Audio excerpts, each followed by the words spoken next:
Social મીડિયાના માધ્યમથી સરકારને અમે એક સંદેશ આપવા માંગીએ છીએ કે હમણાં તાજેતરની અંદર જે ભાવનગરની જે ઘટના ઘટી છે એ દેશી નકલી દારૂના લઈને ઘટના ઘટી છે અને એ ઘટનાની અંદર જોવા જઈએ તો ગુજરાત એ સરદારનું અને ગાંધીનું ગુજરાત છે અને ગુજરાતમાં દારૂબંધી ચાલે છે અને એ દારૂબંધી ગુજરાત હોય અને એ જ કડક કાયદો ચાલતો હોય અને આ નકલી દારૂ ઉજ્જૈનથી કઈ રીતે આવ્યો અને ભાવનગર પહોંચી ગયો છે અને એ દારૂના સેવનથી આજે નકલી ઝેરી દારૂ પીવાથી લગભગ સરકારના આંકડા મુજબ 8 જણાનું મોત થયું છે અને 40થી વધુ સારવાર હેઠળ છે અને એમાં 7 તો ગંભીર કેસ અત્યારે ટ્રીટમેન્ટ ચાલી રહી છે।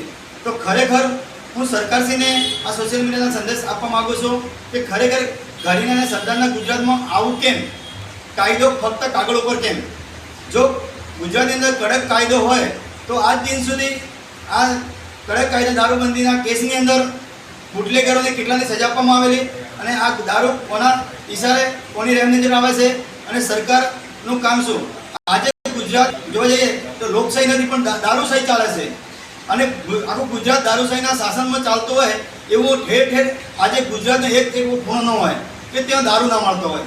આજે દારૂના લીધે આજે ભણતર હોય, ગણતર હોય, આરોગ્યની સેવા હોય એ પણ નથી મળતી। આખું સરકાર દારૂશાહીથી ચલાવતી હોય એવું લાગી રહ્યું છે।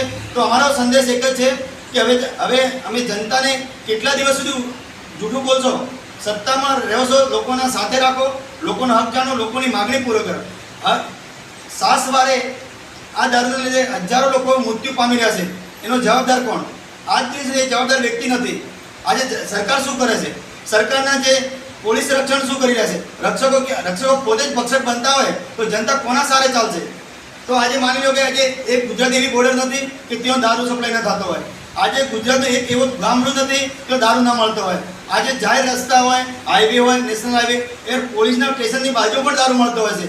તો એનો મતલબ કે સરકારની રહેમ નજર હેઠળ પોલીસને સપોર્ટથી આ દારૂ વેચાઈ રહ્યો છે અને સરકારના માધ્યમથી જ જનતાને દારૂ પાવામાં આવતો છે, જેના લીધે ઘટના ઘટી છે। અને આ દુઃખદ ઘટનાની અંદર અમે ગુજરાતની જનતાને વિનંતી કરી આપણે જાગો અને પોતાના હક માટે અવાજ ઉઠાવો અને જે ભોગ બનનાર પરિવારને સરકાર યોગ્ય મહત્તમ સારું વળતર આપે અને જે લોકો સારવાર હેઠળ છે એને સારામાં સારી હોસ્પિટલ ટ્રીટમેન્ટ થાય અને જે ગુનો કર્યો છે ને જે ઉજ્જૈનથી દારૂ આવ્યા છે એને એમાં કોની સહભાગીદારી છે, જ્યારે કોઈ પણ વહીવટીતંત્ર અધિકારી હોય એના પર જો કડક કાયદો હોય તો એને જેલના હવાલે તાત્કાલિક ધોરણે કરવામાં આવે અને બીજી વાર આવી પુનરાવર્તન ઘટના ના ઘટે એવી અમારી સરકારને આ સોશિયલ મીડિયાની માધ્યમથી જાહેર સંદેશ છે। અને હું જનતાને પણ સંદેશ આપવા માગું છું, જનતા હવે જાગો અને આ દારૂશાહી સરકારને હટાવો અને દેશ બચાવો અને આપણો હક બચાવો।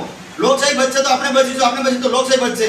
એ રીતે આપણે સૌ આગળ સૌ સાથે મળીને આગળ વધીએ એ જ મારી આ સરકારને મારી ખુલ્લી ચેલેન્જ છે। જો આ તાત્કાલિક જો ઘટતું કાર્યવાહી કરવામાં ના આવે તો અમે ઘર ઘર સુધી જઈને આ સંદેશ પહોંચતો કરીશું અને આ તાનાશાહીને હટાવીશું।